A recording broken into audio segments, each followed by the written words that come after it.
Hey, here with Maniac Magee, chapter 24. They got back to the bandshell just as they finished the last of the crimpets. Grayson looked at his watch. Guess it's time to quit the job I never did today. Time for dinner, too. Grayson was joking, but Maniac was serious when he piped, Great, where to? Dumbfounded, the old man drove back out of the park to the nearest diner where he sat with a cup of coffee while the boy wolfed down meatloaf and gravy, mashed potatoes, zucchini salad, and coconut custard pie. Grayson had a way of jumping into a subject without warning. It was during Maniac's dessert that he abruptly said, Them black people, they eat mashed potatoes too? Maniac thought he was kidding, then he realized he wasn't. Sure, Mrs. Beale used to have potatoes a lot, mashed and every other way. Mrs. who? Mrs. Beale. Do you know the Beales of 728 Sycamore Street? The old man shook his head. Well, they were my family. I had a mother and a father and a little brother and sister and a sister my age and a dog, my own room, too. Grayson stared out the diner window as if digesting this information. How about meatloaf? Huh? They eat that too? Sure, meatloaf too. And peas and corn. You name it. Cake? Maniac beamed. Oh man, you kidding? Mrs. Bill makes the best cakes in the world. Grayson's eyes narrowed. Toothbrushes. They use them? Maniac fought not to smile. Absolutely. We all had our toothbrushes hanging in the bathroom. I know that, said Grayson, impatient, but is theirs the same as ours? No difference that I could see. You didn't drink out of the same glass.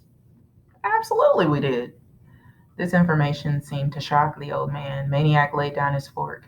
Grayson, they're just regular people, like us. I was never in a house of theirs. Well, I'm telling you, it's the same. There's bathtubs and refrigerators and rugs and TVs and beds. Grayson wagged his head. Ain't that something? Ain't that something? It was after dark when they got back to the baseball equipment room. The worm in Grayson's head had long since ceased to be a tiny tickle. It was now a maddening itch. As with all such itchworms, it would exit by only one route, the mouth. He said, I was thinking, maybe you want to come over to my place? This here floor is pretty hard. He tapped his foot to show how hard.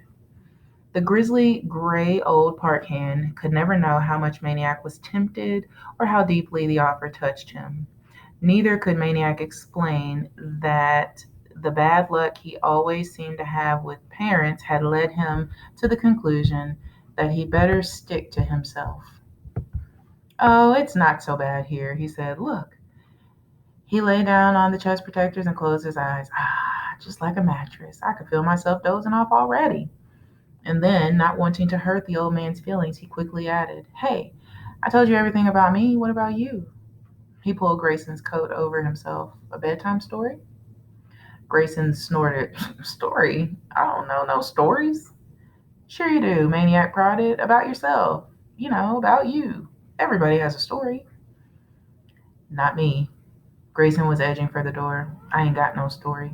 I ain't nobody. I work at the park. You line baseball fields? Yep, I do that. You live at the Y. You drive a park pickup. You like butterscotch crimpets. Grayson shook his head. Not as much as you. I was just eating them to be friendly, so's you won't have to eat them all by yourself. And there's another thing about you, Maniac joked. You're a liar. They both laughed. Grayson opened the door. Wait, called Maniac. What did you want to grow up to be when you were a kid? Grayson paused in the doorway. He looked out into the night. A baseball player, he said. He turned out the light and closed the door.